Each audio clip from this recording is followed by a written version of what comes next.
to the Dustin Messer Radio Hour, a 30-minute podcast in which I skim books and interview people. And we have a great guest today who will interview Peter Wehner, columnist for The Atlantic, op-ed writer for the New York Times. But before we get there, the book I am skimming, Lesslie Newbigin's Gospel in a Pluralist Society. This is a book I come to probably once a year. I don't read it all the way through, but I'll sort of familiarize myself with his arguments, which are amazingly prescient. We just downloaded or subscribed, I guess, to Disney Plus. And night before last, I was reading this book and watching Sister Act. And it struck me how incredibly ahead of his time Newbigin was. You know, Newbigin's big insight is that he's a missionary in India. He comes back to England and he recognizes England is more like India than not, in that the Western culture is as much not Christian as the Indian culture. Now, of course, the culture in India and the culture in the West are dramatically different. What he recognizes is that the West is post-Christian, even as India is pre-Christian, but both aren't Christian. Therefore, the church in the West would do well to view themselves as on a same or a similar plane as the church in the East, meaning they are a missionary organization. The church is a missionary society and should view their footing as on a missionary footing rather than what? Well, if you're in a Christendom context, the church can kind of have a chaplaincy role where, you know, when someone wants to be married, they call up the local vicar to say, hey, marry me, why? Because it's what we do. Or if you want to be buried, you call up the church and say, you know, I want to be buried there when the time comes. Why? Because it's what you do. But Newbigin recognizes we were entering into a secular context. And watching Sister Act reminded me how ahead of his time he is. Because Sister Act, which is made, 25 years ago maybe? Could never be made today. Because today we do find ourselves in this secular plane that Newbigin articulates. So in Sister Act, it starts off with Whoopi Goldberg's character as a child in a Catholic school. She cuts up, she goofs off, and she doesn't get kicked out, but she's sort of ostracized from the church. Flash ahead 20 years, and Goldberg is a singer in Reno, sort of the epitome of worldliness. She sees her mobster boyfriend murder someone, gets put in witness protection program at a convent, finds herself with nuns. And the implication throughout the whole movie is that the nuns are the really, really pure, virtuous people. And that all of the Reno people, they're not worthy. They can't live up to. And the nuns, in showing that they can share a similar sensibility with the Reno people, welcome Goldberg in. So like there's this scene where one of the mobsters is going to kill Goldberg after she's turned into a nun. And they can't pull the trigger because she's wearing a nun habit. And the criminals understand that what they're doing is wrong. It's sin. They ought not be doing it. And Goldberg in that moment is representing the church. And it is restraining that evil that they wish to enact. That's a very Christendom context where people view sin as sin, goodness as goodness, beauty as beauty, virtue as virtue, even if they don't live up to it. Which is why someone like, say, Billy Graham could have these massive crusades. The reason Graham saw so much fruit is because most of the work Graham did was done by Graham before he stepped up on a platform. The culture, the world around the people shaped them in categories of thinking that were Christian. You know, so they cheated on their taxes, but they viewed themselves as cheater. They weren't faithful to their wives, but they viewed themselves as unfaithful. Graham stood up and said, you know, you don't enter by your own righteousness, by your own virtue, but by Jesus's. All the people wanted in, but they felt that there was a barrier. And what Graham does is he stands up. He doesn't convince people, hey, you should be in the church. People already want to be in the church. People already think the church is full of virtue, goodness, and beauty. They just think that they wouldn't be welcome. And Graham says, no, you can be welcome. How? By trusting in Jesus. Today, the world does not want in. And so the evangelist can stand up and say, hey, I got good news. you could be welcomed into the kingdom. You could have a right relationship with God. But the person in a secular context doesn't have those categories in which they view themselves as deficient, and the church is having something that they lack and needing in. There's a scene in Sister Act where Whoopi Goldberg tells sort of the head nun, she says, if you want to fill these seats, she says, what are you going to have to do? You're going to have to just be basically more jazzy, more fun, more, with the youths. And the first concert she does, because she takes over the choir, she makes it just real cool, for the day. And the doors open in this empty church, and what happens? A ton of hip youths from the streets of San Francisco, hearing the music, walk in. And they're tapping their foot, they're shaking their head, and this is a cool scene for them. The implication is they're walking by the door of the church. They're wishing they could come in, but say, that church would never share my sensibility. There's no way someone like me could be welcome there. And then they hear a type of music, a genre of music with which they resonate, and now that barrier of entry is lowered, they enter in. That's a Christendom context. That movie's made while Newbigin is still alive, amazingly. So he's predicting something that will come in the future. Sister Act is one example, but just as I read through Newbigin, I'm reminded of how incredibly ahead of his time he was. You can read him and find things with which to disagree. I certainly do. But watching a movie in whenever it was made, the late 80s, the 90s, that was still thinking in a context, and reading Newbigin and saying, okay, Hollywood may not be caught up yet with the new reality that is coming. And here we are, and it has come. Look at the difference between how Billy Graham is treated by the culture and how Franklin Graham is treated. Now, Franklin is, has a politics that is, I think, probably different than mine in many ways. He certainly has a sort of a posture towards culture that would be different than mine. He said things that I think are silly, and he's mocked for those things. And, so granted. But Samaritan's Purse, his organization, sets up a hospital to just treat sick people in New York City. And the mayor of New York says, I don't know. He has concerns about it. And you watch the conversation on Twitter with how Franklin Graham is treated. It is that he and his organization have a morally bankrupt statement of faith. Should we even let them treat people? And you drill down and say, well, what is it about their statement of faith that is bankrupt? Well, they have a traditional view of sexuality, which is to say, the view of sexuality held by, someone as bigoted as Barack Obama during his first term. And it's unacceptable to have contact with these wicked people. So what's happened? The church is the new world, right? Like the church are the way people, the dancers and mafia people in Reno used to be viewed by the church is, those people are kind of icky and morally bankrupt and are lacking. Now the church is viewed as morally lacking. So Sister Act couldn't be made now because if Goldberg gets put in a context with these nuns who have these, repressive, bigoted, antiquarian views on things like human sexuality, the implication isn't going to be, well, you would never welcome me. But then once they show, no, you can enter through the gospel. And there's through Sister Act, all sorts of gospel music being played, like genuine, grace just being sung. And Goldberg is drawn in. We can lower the barrier. We can preach good news all we want.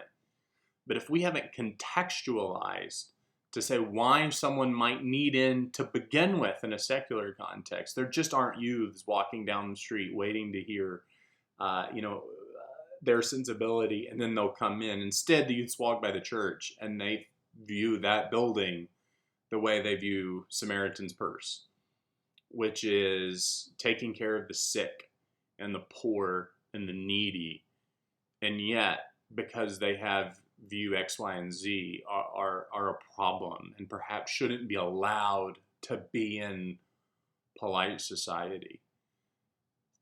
As unthinkable as that was by Hollywood when Sister Act is made, Newbigin sees it all coming. And his word to us isn't, therefore be defensive. Therefore adopt sort of, an aggressive, angry, martyr persona in the world. No. He says, view yourself as a missionary. He says that work that was done for Graham before people even walked in, okay, now you're going to have to do the work. It's the culture isn't going to do the work for you. You're going to have to go out and do the work. Okay. He says, so do it.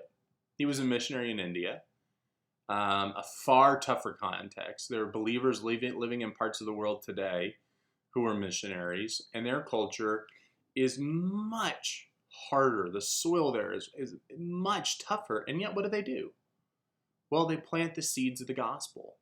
And then, as Martin Luther said about the Reformation, he went to sleep, he planted the seeds, he went to sleep, it rained, and God brought the harvest. And that's what we're called to do. We're not called to mine the fruit. We're called to mine faithfully the planting the seeds of the gospel. And God will cause the rain, and he will cause the harvest. So that's what I'm reading. Highly recommend it. Lesslie Newbigin's Gospel in a Pluralist Society. If you have Disney Plus, I recommend Sister Act 1, Sister Act 2, which I don't think I'd ever seen, was pretty cheesy. So Sister Act 1 for sure better than Sister Act 2. All right, we have a great guest, Peter Wehner. Hope you stick around to listen to it. Well, we're very happy to have Peter Wehner with us for our interview today. You'll know Peter from his writing in The Atlantic and the New York Times. He is a veteran of 3 presidential administrations. Most recently, he served as George W. Bush's deputy director of speechwriting and then directed the White House Office of Strategic Initiatives. And he currently serves as senior fellow at the Ethics and Public Policy Center. Peter, thank you for joining us. Great to be on with you, Dustin. Thanks for having me on. Well, the impetus behind the invitation was your new book, which I read right when it came out and really enjoyed, The Death of Politics. I want you to tell us a little bit about the book, but before you do, there's some writers who you read because you really agree with and appreciate their thinking, and others you really enjoy their prose. And you're one of those people who you always stimulate my thinking. But I've always thought you had such a beautiful prose as you write. So I wonder if you'd just tell us what got you interested in politics and what got you interested in language and crafting sentences. Sure, happy to do it. Thanks. I appreciate those words. Yeah, in terms of politics, take that piece of it first. I began to get interested in politics. Actually, my first real memory is 6th grade. It was the 1972 election between Richard Nixon and George McGovern. And there was a girl in my class, Margaret Haney, who was a McGovern supporter, and I was a Nixon supporter. I'm sure neither of us knew really why. It was just a reflection of what our parents believed. And I remember getting in debates with her and having discussions with Mr. Castleberry, who was my teacher. Then through junior high and high school, politics engaged me. My favorite classes were social study classes. My teachers were liberal. I was conservative. But I enjoyed the discussions and both history and contemporary politics. And I remember as a child, my parents had a cabin in the Cascade Mountains. I grew up on the eastern side of Washington State. And we went out there virtually every weekend from the spring until the fall. It was about a 2-hour, 15-minute drive. And, I remember these conversations we would have in the car. We would listen to the news at the top of the hour. And I would just ask my parents about all sorts of questions. Why did the Israelis and the Arabs not like each other? And it was during the Nixon impeachment and the election between Carter and Ford. And really beyond that, then in college, University of Washington, political science was my major. I used to go to Suzela Library, which is the main majestic library on the campus there. And on my own time, listen to speeches by primarily John F. Kennedy, but also Bobby Kennedy. um, because they fascinated me. I had read biographies, autobiographies by people like Ted Sorensen and Arthur Schlesinger Jr. About Kennedy. There was some hagiography that was involved there, um, but that all fascinated me. And at that age, at least my memory of it is I thought, if I were to grow up and serve as an advisor to a president, that would be really cool. That would be a lot of that would be really cool. That would be a lot of fun and something that would engage me. I think I always had a sense that politics was important in some deep and fundamental sense, because I felt like politics, while it involved a lot of things, was finally and fundamentally about justice and the pursuit of justice and imperfect means to advance justice. And I think that probably caught my imagination and touched some of my idealism. So that's been an issue that I've cared about, really throughout my entire life. That probably, along with the fact that I'm a person of the Christian faith, didn't grow up in a Christian home, but began my journey in a high school.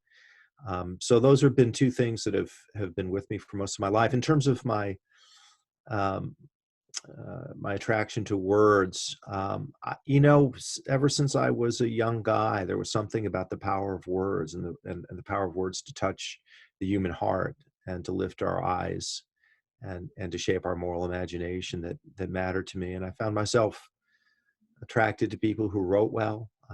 When I came to Washington, D.C. on an internship in the 1980s, after it was an internship my senior year at University of Washington, there were two writers that I actually intentionally read to learn from, because I thought that they were both beautiful writers and extremely thoughtful. And that was George Will and Charles Krauthammer, both of whom have since become friends. Charles tragically passed away a couple of years ago. But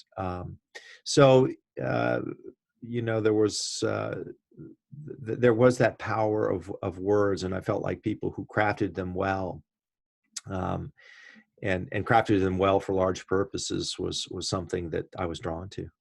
Yeah.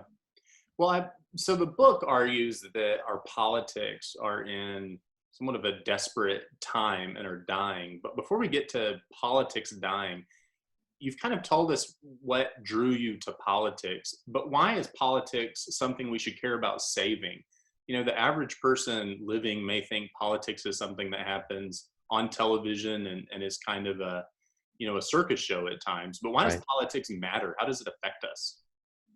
Yeah, it's a good question. I think politics matters because if your politics fails, almost everything in life can fail as well. That's non-political. That is, politics, when it's done right, in my estimation, and I think as part of the American construct, should not be front and center for most people's lives. And it's not the most important thing in people's lives. I would argue that for most of us, there are things, they're relational, family and friendships, and commitments to faith and to great causes, the arts, sports. I mean, there's so many things that give meaning and texture to our lives. And they need not and probably should not be political. On the other hand, if your politics fails, then all of those things can be destroyed and washed away.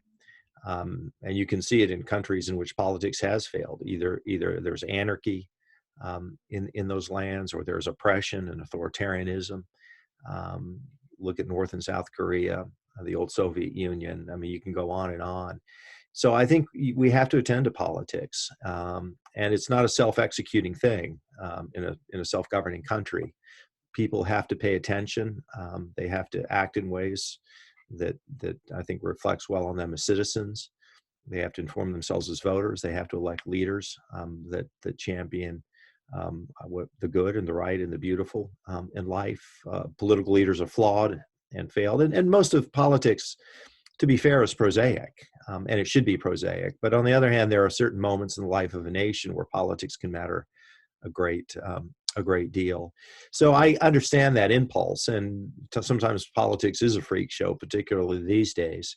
And I understand why people are skeptical of it. I even understand the cynicism. I myself think that the cynicism is a dangerous attitude toward life in general and toward politics as well.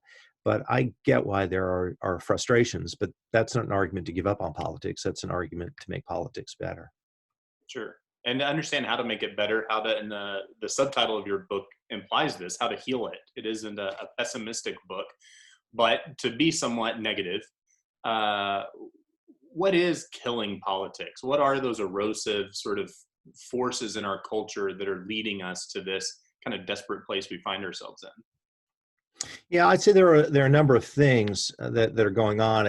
I'd say as a backdrop, one has to understand that politics is always a contentious affair, and always has been in America, and indeed in any free country. You go back in the history of the United States, the first contested election was 1800 between Jefferson and Adams, and that was a fierce and ugly affair. It almost tore the young republic apart. You had the Civil War, you had the late 60s and early 70s. So we've had periods of turmoil, and politics is always a contentious affair. That said, I think we're in an unusual period now. I'd say there are several things that are happening right now. One is the deep polarization, and this predates Donald Trump. So people feel much more polarized toward each other. There's growing antipathy toward people in the other party. We know this through Pew Research Center and other sophisticated polling groups. The attitude that people have toward others is not simply that those who are in the opposite camp are simply wrong, but that they're wicked, they're evil, they're malevolent. They want to destroy me. They want to destroy the country. So that's going on. There have been a lot of economic changes that some people have argued that this is on the order of the Industrial Revolution, which creates a lot of instability in a society and puts people on edge and on nerve. We have had tremendous cultural changes, both demographically and also socially, particularly in sexual ethics. And then there's a contempt for the political class, some of which I understand, some of which I think is understated, but I think that's created in some people a quasi-nihilism, a sense that they want to burn the village down.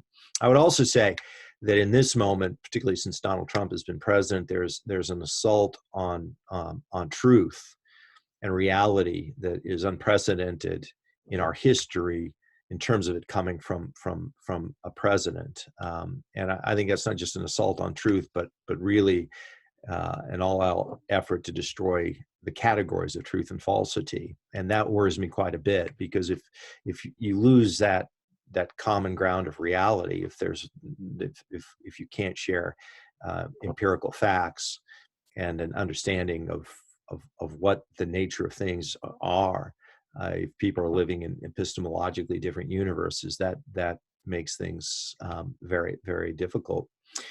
So it's a tough time, I think, for politics, and I think that there's a kind of exhausted majority out there that's tired of all of this. And now we're in the midst of a pandemic, and we'll see what the cultural and social and political manifestations of that will be. It's too early to tell. Yeah. Speaking of truth, it strikes me that both parties have always had somewhat prophetic voices inside them, the sort of ideological engine of the party. You can think the conservative movement as one thing separate from the Republican Party. I was just reading an old essay by the late Jeffrey Hart, and it was during the Bush administration, and he said, the problem with National Review and conservatism today is, he said, it's just entirely too much in lockstep with the Bush administration, unwilling to criticize them, which I'm sure would have been news to you guys in the administration. And I just Googled William F. Buckley, Charlie Rose. I found an interview of Buckley during the Bush administration. Right. And he was deferential in terms of, he assumed best motives, but certainly wasn't unwilling to critique the president, and right. did. And it struck me, if Hart could see the true lockstep of people unwilling to criticize the movement, unwilling to criticize the politics, it struck me that it was somewhat quaint times, right. in which, you could say Buckley was in some way carrying water for President Bush.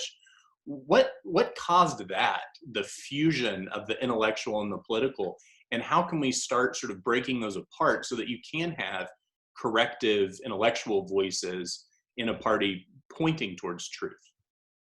Yeah, it's a great question. Let me take the last part first. I think that it's to the credit of a number of writers, people like David Brooks and Mike Gerson and Brett Stevens, and Charlie Sykes, and Mona Charen, who's a colleague of mine at Ethics and Public Policy Center, and a number of other conservative writers and intellectuals, George Will, who have been willing to speak out against Donald Trump, even though they themselves are conservative or conservative leaning, and have either been Republicans or leaned Republican. So in that respect, there are a number of people that I think have been impressive, and spoken out. I think they need to continue to do so. But you're quite right. There's a degree of a kind of cult-like personality around Donald Trump that's really unmatched in my lifetime in politics. There's always a certain loyalty that a president of a party has among those who are members of that party. That's just the way life is, and that's evolutionary. We're all made to be part of tribes, and that's where we get our identity and social affirmation and many other things. But the question is, to what degree does that tribalism extend, and what happens when tribalism comes in conflict with intellectual honesty and intellectual integrity? And one of the really unfortunate things to me during the Trump era is to see how the Republican Party has fallen in, as you said, in lockstep with Trump. It's not simply the policies. I understand that there are Republicans who would vote for his judges and certain of his policies because they tend to agree with him. And I wouldn't expect them to vote contrary to what they think is a good policy because they don't like Donald Trump. To me, the real indictment of the Republican Party, and frankly, evangelical Christians especially, is that they seem incapable of doing two things at the same time, which is to praise Trump for certain policies or appointments that he makes on the one hand, but call him out for the moral and ethical transgressions or the mistakes he makes on the other. And the reason that's happened, I think, is because of Donald Trump, because of his own disordered personality, his clinical narcissism. It's not enough to have people vote for his policies. He demands absolute fealty to them, and anybody in the party who speaks out can be targeted by him. We've seen it with Mitt Romney. We saw it with Jeff Flake. We saw it with Bob Corker and a few others. So he demands it, and unfortunately, there are an awful lot of Republicans who know better in Congress who have cowered before him, who have decided that they either don't want to lose their political career by speaking up against Trump, or they've convinced themselves that that access to him is too important to give up by criticizing him. So I've been at sessions with pretty prominent Republicans speaking off the record who are as critical as Donald Trump is, as critical as I am toward Donald Trump, and yet publicly won't say it, or indeed will defend him publicly. And it's extremely frustrating. I should say that I've up until the Trump era, I've been a lifelong Republican and served in 3 Republican administrations: the Reagan, George H.W. Bush, and George W. Bush administrations. In the latter, I served as a senior advisor in the White House. So my roots are with the Republican Party, and I'm still a conservative. And indeed, one of the reasons I'm critical of Trump is because I'm a conservative. But this kind of cult-like following toward Trump, and the left has its version of it too. I think it's more pronounced on the right than the left these days, is disturbing. Jonathan Haidt, who's a terrific social psychologist at NYU, used to be at University of Virginia, wrote a book called The Righteous Mind, is one of the best in the world at explaining this confirmation bias and motivated reasoning. And the more we understand about neuroscience, the more we understand why this kind of confirmation bias, that is, searching out information that confirms our pre-existing beliefs and shielding off any data, any arguments that might challenge those beliefs. That's part of the human condition, but it's so acute now, and it's so widespread in politics, and I think it's destructive. Yeah. I was thinking about this the other day, that in 2016, I had this kind of hopeful thought about the future. I'm going to describe it to you and then ask you why it didn't come to fruition. Okay. I thought to myself in 2016, the executive branch has gotten too big. It's bloated. So much of what should happen in Congress is happening there. And I thought, this could be a time where, for political reasons, the left wants to curtail the executive branch. And then you have ideological reasons, which have always been on the right, that would want to curtail the executive branch as well. And I thought to myself, and granting all the benefit of the doubt to the president, he doesn't strike me as someone who's particularly interested in sort of bureaucratic management, that maybe even he would be willing to say, all right, I'm going to cede power to other parts of the government. And that didn't happen. Instead, it seems that the hammer of the executive branch has only grown more powerful. Why do you think that is? Why didn't the left and the right seize the opportunity to say, even if you love the president's policies, to say, all right, this has gotten out of hand, that one person, just the difference between President Obama and President Trump, we really do need to limit this person's power. Why do you think that didn't happen?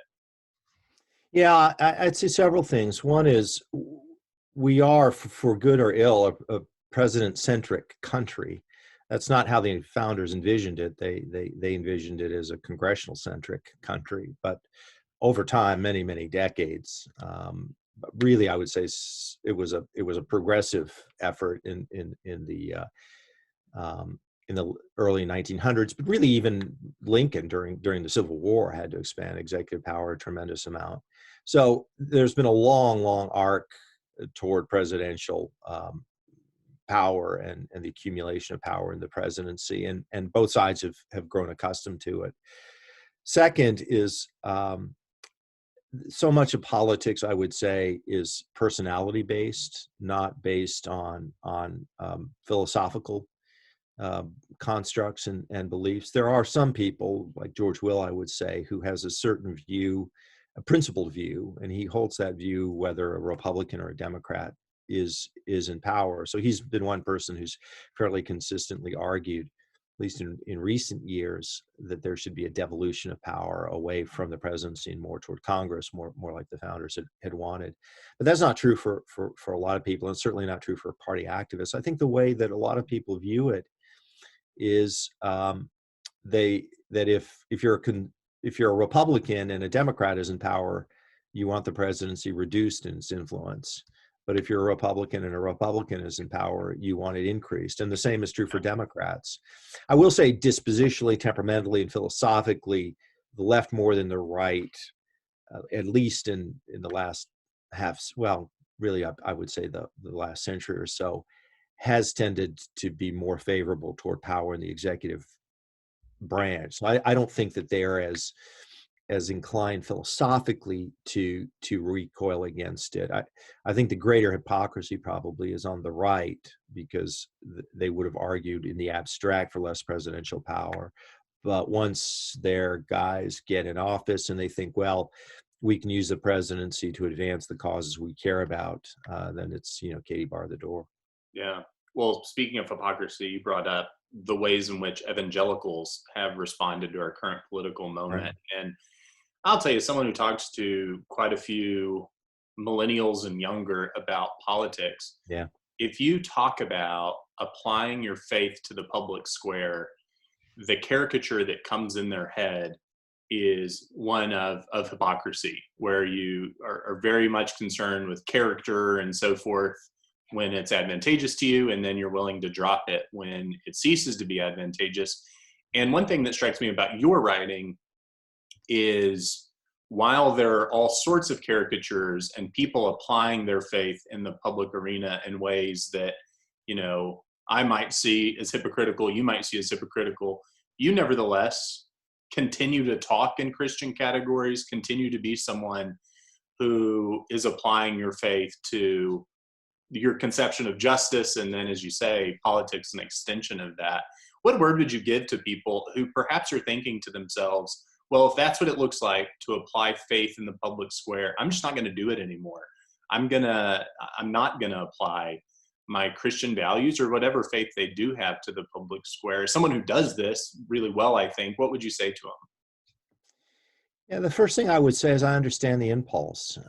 It's been very discouraging to see how uh, prominent people, prominent figures, particularly in the evangelical world, but not only there, have engaged in politics and culture. And I would go back to the late '70s and early '80s with Jerry Falwell and Pat Robertson and that whole movement. You could really bracket it, I would say, from Jerry Falwell Sr. to Jerry Falwell Jr., who's now president of Liberty University, and has followed very much in his father's footsteps. I think he's probably a more pernicious force in some ways even than his father was. So I understand that that reaction. But I would push back in several respects. I don't think it's a caricature to talk about the hypocrisy and double standard, but I think it's an incomplete picture.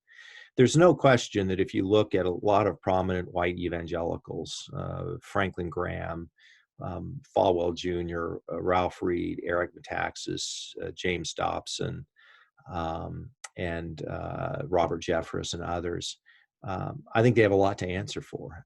And I think that they have actually hurt the Christian witness in very serious ways. And for me, that's the most painful part of the Trump presidency, because I'm a person of the Christian faith. But that is not by any means the entire evangelical movement or the Christian world. And there are a lot of people of the Christian faith who I know who were deeply disturbed by Donald Trump and have a high view of politics and want to use politics to leverage the common good and the moral good. And unfortunately, those people and their stories are often not told. Beyond that, I just don't think that, as a general matter, Christians can check out. Let me on politics, and let me say, I've never been one who felt like, Christians had to vote or had to get involved with politics. The reality is that politics is not central. Certainly, it wasn't central to Jesus's life. It wasn't central to the life of the disciples. They did not found a political movement. And if the first Tuesday of November of an election year somebody is at a homeless shelter rather than voting, I'd say that Jesus would probably prefer being at the homeless shelter than voting. My guess is he would prefer both, that you serve at a homeless shelter and vote. So I understand people whose life is full and they're not particularly engaged in politics, and I don't have a huge problem with that. That said, I do think that as a Christian, the belief, I would say, this is my belief in any event, there is a notion of the incarnation. That is that for the purposes of salvation, Jesus could have come down at 33 years old, gone to the cross, and died and been resurrected, and that would have taken care of that side of the theological debate. But he didn't. He entered this world, he lived here, and he participated in life and individual relationships, and was part of the human drama. And I would say that the whole biblical arc is this notion of God being involved in this story and in this drama, not just the author of it, but an actor within it. And I take from that in part that he cares about this world and stewardship of this world and stewardship of his creation. And he cares about loving our neighbors, and has, I think, a particular concern about caring for the poor and the dispossessed, those in the shadows of society and the margins of society. And politics has something to say about that. Politics, rightly understood, can put forward policies and an agenda and an approach to life that can help advance human flourishing or retard human flourishing. And I just don't think that you can disconnect politics and the human condition. There are human consequences to politics done right. There are human consequences to politics done wrong. And I would say that there's a Christian imperative to care about those things. Again, I think it has to be prioritized. Most of what I think we were going to be judged on is how we act in our individual lives, the integrity of our lives, the degree to which we love those whom we know and have been woven into the fabric of our lives. But I do think that politics matters, and I think it's worth fighting for. And you go back and you see Martin Luther King Jr. and the Civil Rights Movement, the abolitionist movement. I mean, you can go through. Christians have been at the forefront of a lot of very important moments of social progress in America, and I think that's to their credit. I would say today that's really not nearly as much the case. I'd say the pro-life movement is an admirable cause and a worthy cause. But as a general matter, I think that the way prominent Christians, are engaging in politics and culture today, particularly among the younger generation, which you're speaking to, the Gen Z and others, is having really horrible effects. Yeah. Well, I said at the beginning that there's a certain negative and realistic picture you paint in the book about the death of politics, but there's also a hopeful picture, a path forward we could take. And, between your writing of that book and this conversation, the world seems like it's gone upside down. It feels like a different world in some ways. So I wonder if you just, as you said at the beginning, there's no way to see how things are going to turn out, but do you still have hope post this world that we now find ourselves in? And if so, what might the path towards a more true, good, and beautiful politics look like? Yeah, I think sometimes I guess this is apropos this moment in particular, but I've said for a while now that sometimes viruses create their own antibodies, and I have a hope, not a prediction, but a hope, and some degree of confidence that sometimes in the life of an individual and the life of a nation, when there are certain qualities, certain virtues that you once took for granted, but when they're stripped away, you discover why they mattered to begin with. And so when you strip away a life or a politics of things like honor and integrity and truthfulness, and the good, and you see what kind of world you're left with, and people understand, maybe in a way that they didn't before, why those things are worth having and why they're worth fighting for. And my hope is that the public, having lived through the Trump era, and I don't put all of the blame of the collapse of politics on Trump by any means, but I think he's accelerated all the worst tendencies. So what I hope is that people will wake up, and that they will understand that having a person who is truthful rather than mendacious, who has moral integrity and moral standards, imperfect, but at least his aspirations toward those things, that they begin to reclaim their belief in competence and expertise, and that they don't view politics as a reality game show and this quasi-nihilism that I talked about earlier, the sense that things can't get better, let's burn down the village to save it, we need a wrecking ball to destroy the deep state, and all of that nonsense, that they wake up to it, because they begin to see, again, the human consequences of what happens. The other thing I'd say is that this is a self-governing republic, so these problems are not beyond our capacity. In the same way, interestingly enough, that this pandemic, as awful as it is, it's not as if we don't have any control over it. We know through mitigation and social distancing that it works. Now, whether we'll do enough of it, whether we're going to take the steps we need to keep the catastrophic effects of the pandemic down, we'll see. But this is not like being struck with cancer, inoperable cancer. This is something that we have the capacity, if we summon the will and the wisdom and the prudence and the knowledge, that we can shape. And we have the capacity to write wonderful new chapters in the American story, including the American political story. But it's not going to happen by itself, and people have to rise up, and they have to reclaim the mantle of citizenship, and that goes for national, state, and local level. It ranges from voting to being a constituent to being a citizen, to being active in the reweaving of our cultural and social fabric. It has to do with speaking for truth. Václav Havel, I quote in the book, is from a wonderful essay that he wrote in the late 70s called The Power of the Powerless. And he talks about living within the lie versus living within the truth. He was a great Czech dissident, later became president of the Czech Republic.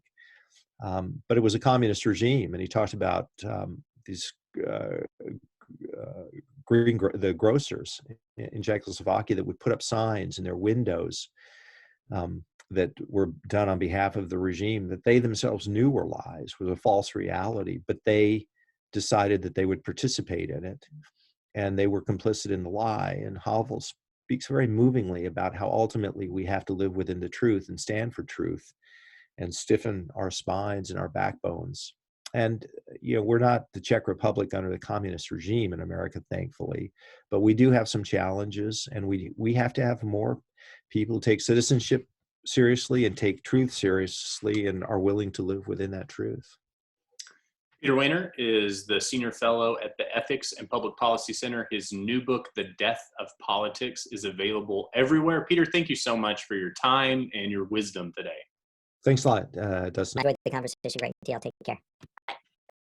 My thanks to Peter Wehner again for his time, and my thanks to you for sticking with us. Look, I totally get that there are people who watch this who are going to radically disagree with Pete. Either you think he's too conservative, he's not conservative enough, whatever it is. And it strikes me that one of the great hallmarks of the Christian faith is that we as believers can share a moral horizon, can agree on certain political ends, and yet have an honest discussion and disagreement, and even at times a heated disagreement about what is the best means, what's the best path to take to reach any given end. And so I hope this podcast going forward can be a place where people with disagreements on means can get together and have an honest dialogue and an honest discussion, assuming the same moral horizon, the same end. So tune in next week as we have another such conversation. Thanks for joining us. Bye.